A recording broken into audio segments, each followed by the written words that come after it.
Welcome to the weekly ComicWeb Old Time Radio Program podcast. We sell old time radio programs, Golden Age comics in PDF format, and we have other free podcasts.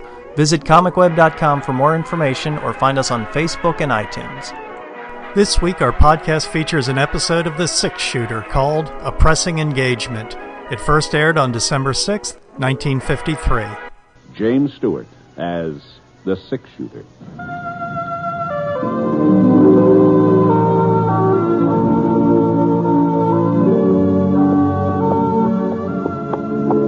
The man in the saddle is angular and long-legged. His skin is sun-dyed brown. The gun in his holster is gray steel and rainbow mother of pearl. Its handle unmarked. People call them both the six-shooter.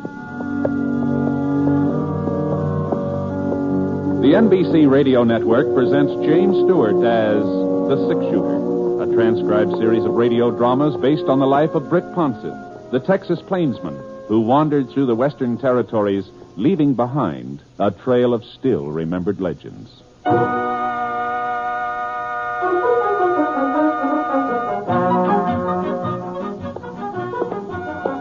About the last place I expected to be that Tuesday was the town of Powder Creek. The Double G ranch where I'd been working was clear on the other side of the territory, about 200 miles away. But when Sam Griffith, he's the owner of the Double G, when Sam got a chance to buy off Forrest Trent's herd, he sent me over to close the deal. So the next thing I knew, I was walking down the main street on my way to the bank where I was supposed to meet Trent. Gee whiz, it sure was a nice day. Kind of Indian summer-like. A lot warmer than it had a right to be in October. The sun had fooled the maple trees into thinking it was spring. A couple of them beside the Civil War cannon in the square were even starting to bud. The two fellows sitting underneath it playing checkers in their shirt sleeves, it looked like the sun had fooled them, too. Howdy. Just a minute, mister. Just a minute till I make this move. There. That ought to hold you, Jonah. Now, what was it you wanted, mister? Oh, I didn't want anything. I just said howdy, that's all. Oh, howdy. Well, speak to the man, Jonah. He spoke to us. It's my move now. I'll do my talking afterward. Yeah. Howdy. It's a nice day. Yeah? Well, so long. Hold up there a minute, son. Say, see that gun of his, Jonah? Yep. You ain't Britt Ponset, the six-shooter. My name's Ponset, yeah. You hear that, Jonah? He's Britt Ponset. Yep. And we was kind of wondering when you was going to show up, Mr. Ponset. Been expecting you for the last month or so. What's that? Yeah, when you got to jump, you got to take it. That's the rule. All right, Jonah. All right, I know the rules. Well, we'll take it then. Take it. All right. Yeah. There. You satisfied? You said something about expecting me. Sure. Ever since we heard the news. Congratulations. What? He said congratulations. Now, let's get on with the game. All right. Sure move, ain't it? Yeah, how in thunder should I know? All this chattering going on. Well, I don't like to keep interrupting, but I wonder if you would mind explaining just what you meant by... Jonah's trying to think. Yeah, I know, but what I don't want him to claim I beat him because we kept him from concentrating. No, of course not. No,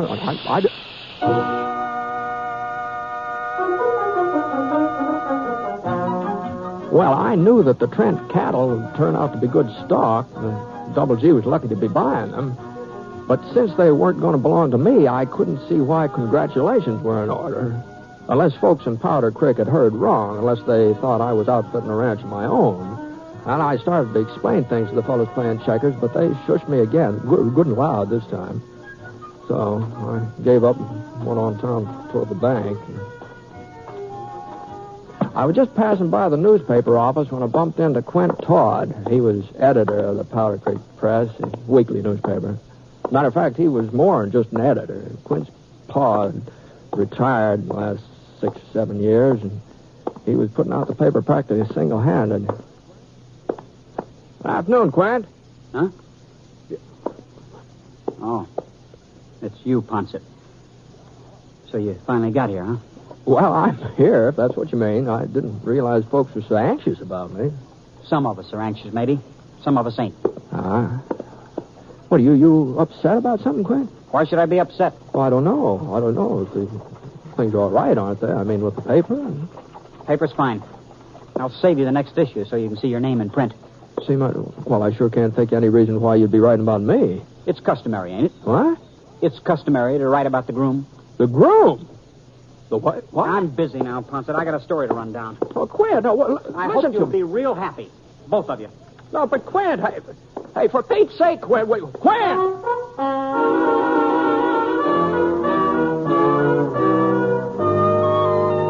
Well, he'd lost his senses. That's the only explanation of that. Quint Todd had just plain lost his senses. That me being a groom. Me? And who in the Sam Hill did he think I was going to marry? I hadn't even been keeping company. Not that I have anything against marriage, you understand.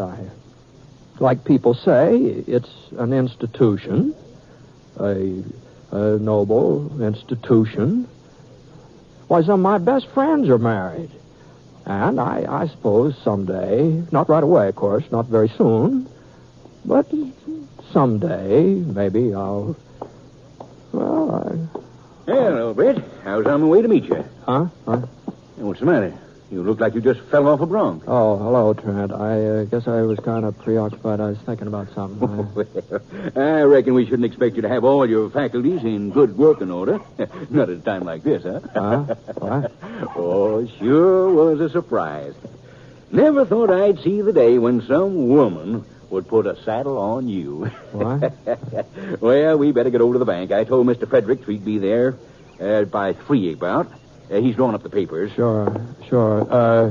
Trent. Yeah? Now, about me getting married, the fact of the matter is, Oh, Fred, you know I was just joshing with that saddle talk. Oh, yeah. Oh, I Well, know. to tell I know. you the But truth, it's high time you did put down some roots. maybe so. Maybe Yes, so, sir, Trent. you just wait till you got a family of your own. Why, you'll be a different man. Well, that's possible. That's possible, Trent. But just where did everybody get the notion that I was almost ready to...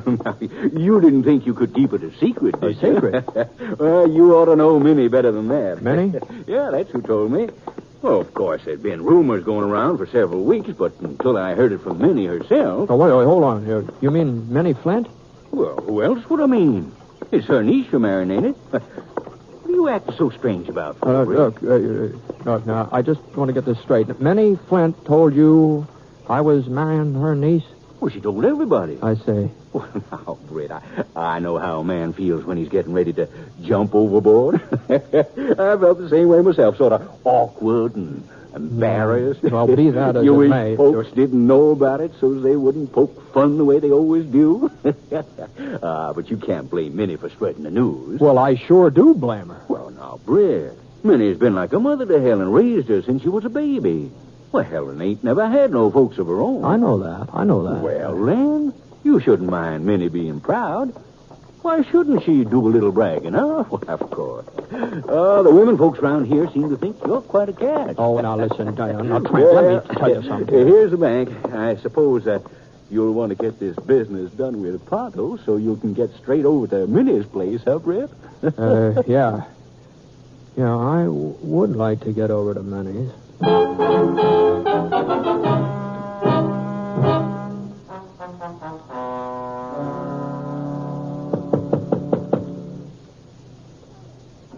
I'm coming.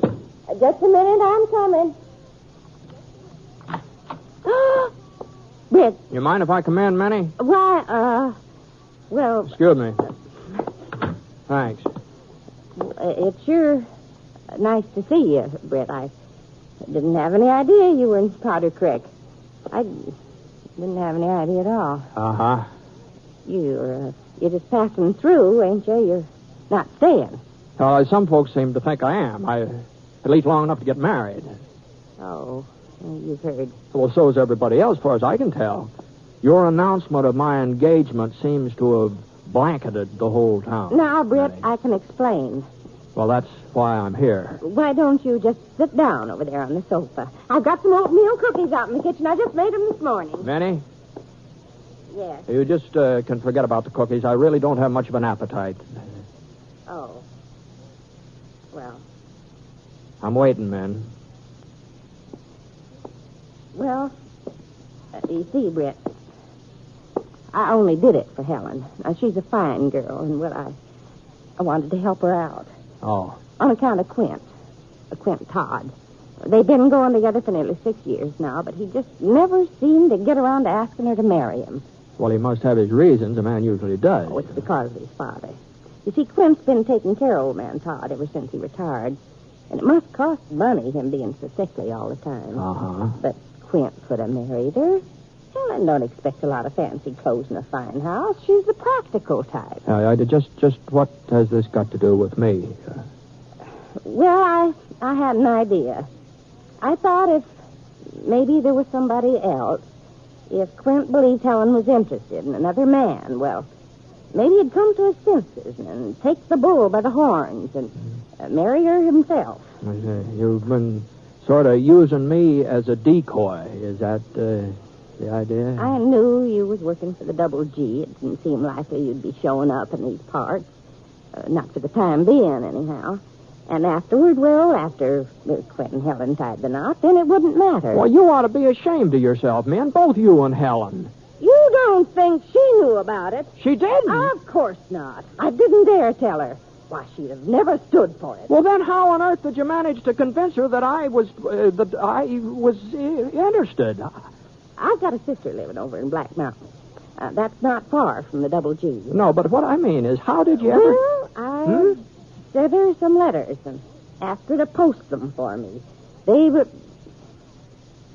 love letters, Brett. I sort of changed my handwriting and signed your name. Manny Flint. I guess you might as well know the rest, too. When Helen answered them, when she wrote back to you, well, I kind of saw to it that her answers never got mailed. Well, I just don't know what to say. Oh, I never dreamed it'd go this far, Britt. I was sure Quint would start talking serious when he first found out that you and Helen were corresponding, but he didn't. And then, well, I thought maybe if your letters got a little more sincere, well, maybe that would make him jealous. I left him around where he couldn't help seeing them whenever he come calling. You didn't actually propose in my name. Oh, no. Well. Britt. Well, not in so many words, but reading between the lines, well, that's how Helen took it. She wrote you her answer 2 weeks ago. She wrote yes. What? Your letters were mighty convincing. Well, then you better start figuring out some way of unconvincing her. Well, I don't know. Maybe... Look, man, now, Helen's got to know the truth. And if you won't do it, well, I'll just have to tell her all about it myself. Because... Oh, I guess maybe he's... What, Brett? Well, you're here already. Hello, Helen. Oh, my goodness. Sure is good to see you, Brett. You're looking fine. Oh, so you, Helen, so you. I wish I'd known you were coming. I wouldn't have been out doing the marketing. No, it didn't matter. Didn't matter. Oh, Brett, I just gotta tell you. Maybe I shouldn't say it right out like this, but well, ever since I was a little girl, I've looked up to you so. Why, it just seemed to me you were the finest man that ever came through Powder Creek. No, Helen. Of course, I never guessed that someday, well, that you and I... Oh, Britt, I'm so happy about it. Excited and happy. I just hope you're as pleased as I am. Are you, Britt? Sure, Helen.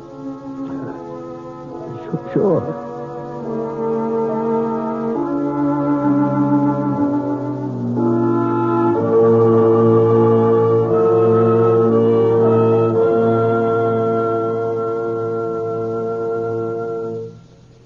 We'll return to James Stewart as the six-shooter in just a moment.